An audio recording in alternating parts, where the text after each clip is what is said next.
नमस्कार दोस्तों, फिलहाल हम गुजरात राज्य के प्रवास पर है और गुजरात राज्य के बिल्कुल सेंटर पॉइंट में स्थित सुरेंद्रनगर जिले के दौरे पर है। नमस्कार दोस्तों, मैं हूं आपका दोस्त शैलेश पंचाल और आप सभी दर्शक मित्रों का इंडियन बूस्टलिंग लाइव चैनल में एक बार फिर से स्वागत है। दोस्तों, आज हम सुरेंद्रनगर जिले के अति प्राचीन वढवाण शहर की मुलाकात पर है।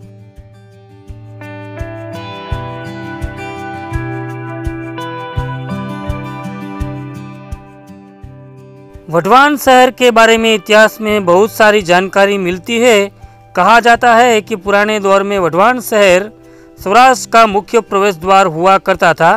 वढवाण शहर से ही सौराष्ट्र राज्य की हदें शुरू हो जाती थी। वढवाण शहर को सौराष्ट्र राज्य के सबसे प्राचीनतम शहर में से एक माना जाता है।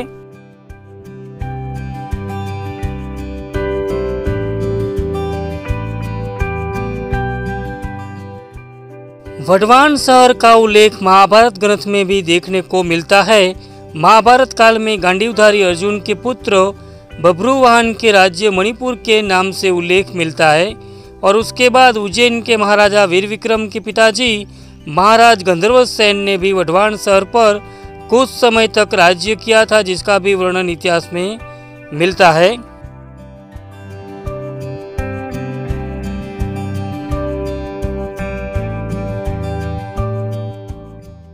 वढवाण शहर से कुछ ही दूरी पर देदादरा नामक गांव आया हुआ है। गांव में गंगवा कुंड नाम की 11वीं सदी की अति प्राचीन जगह आई हुई है। कहा जाता है कि यहाँ पर महर्षि दधीची का आश्रम हुआ करता था। देदादरा के स्थानीय लोगों से जानकारी मिलती है कि वृतासुर नामक राक्षस का वध करने के लिए महर्षि दधीची ने अपनी हड्डियां यही स्थान पर इंद्रदेव को दान में दी थी। विश्वकर्मा जी ने महर्षि दधीची की हड्डियों से व्रज बनाकर इंद्र को दिया और उसी व्रज से वृतासुर का वध इंद्र ने किया था। उसके पश्चात इंद्रदेव सहित सभी देवगण मिलकर महर्षि दधीची के आश्रम पर आते हैं और उनकी बची हुई अस्थियों का विसर्जन करते हैं। उस समय सौराष्ट्र में 7 पवित्र नदियां बहा करती थी, जिनमें से एक भोगाव नदी भी थी। कहा जाता है कि भोगाव नदी में ही महर्षि दधीची की अस्थियां विसर्जित की गई थी। उसी कारणवश वढवाण शहर को अस्थिपुर कहा जाता था।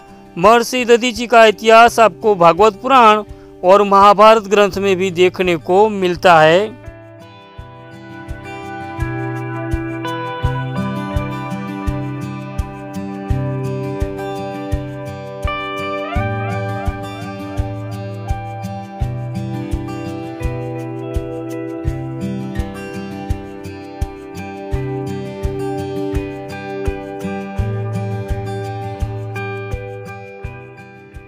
वढवाण शहर के बारे में एक और भी प्रसिद्ध इतिहास मिलता है।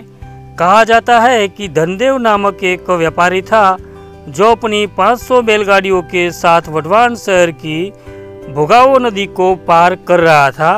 उस वक्त एक बैल पूरी तरह से थक गया था और बैल आगे चल नहीं पा रहा था।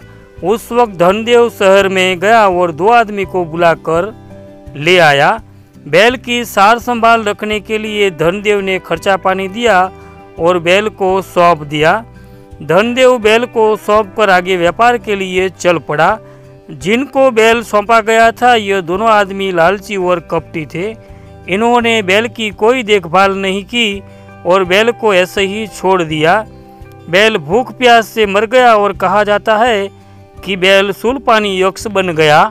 शूलपाणी यक्ष ने शहर पर भयंकर मरकी नामक रोग को छोड़ा। भयंकर रोग की वजह से इंसान और जानवर बहुत ही कम समय में मरने लगे। कहा जाता है कि शूलपाणी यक्ष भोगाव नदी के तट पर गुफा में रहने वाला एक आदमखोर राक्षस था। इन आदमखोर राक्षस की वजह से नगर में रहने वाले लोग बहुत ही परेशान होने लगे। हालांकि उस वक्त जैन धर्म के 24वें तीर्थंकर भगवान महावीर स्वामी ने शहर का दौरा किया और कुछ वक्त रुकने के बाद शूलपाणी को पूरी तरह से परिवर्तित कर दिया। शूलपाणी पूरी तरह बदल गया और भगवान महावीर स्वामी का भक्त बन गया। उसने महावीर स्वामी को आदर भाव से सम्मानित कर अपने घर में प्रभु के चरण करवाए आज भी भोगाव नदी के किनारे भगवान महावीर स्वामी के चरण मौजूद है। दोस्तों, वढवाण शहर में माधव बावड़ी, गंगा बावड़ी, लाखो बावड़ी, सिरावाली माता का मंदिर, जूनागढ़ स्टेट की महारानी सती राणक देवी का मंदिर, भगवान महावीर स्वामी के चरण चिन्हों, स्वामीनारायण मंदिर, 6 नगर दरवाजे और 1 खिड़की, बेनमून शिल्प स्थापत्य वढवाण शहर का हवा महल, धर्म तालाब और पाड़ा मस्जिद जैसे अनेक ऐतिहासिक स्थान देखने लायक है। दोस्तों, वढवाण स्टेट में पृथ्वीराज सिंह, चंद्र सिंह, दाजीराज सिंह और बाला सिंह जैसे राजवीओं ने राज किया था, जिसमें जोरावर सिंह के नाम से जोरावर नगर, सुरेंद्र सिंह के नाम से सुरेंद्र नगर डिस्ट्रिक्ट का नाम पड़ा है। हर साल ऋषि पंचमी के दिन भोगाव नदी की महाआरती के साथ वढवाण स्टेट के स्थापना दिन का उत्सव मनाया जाता है।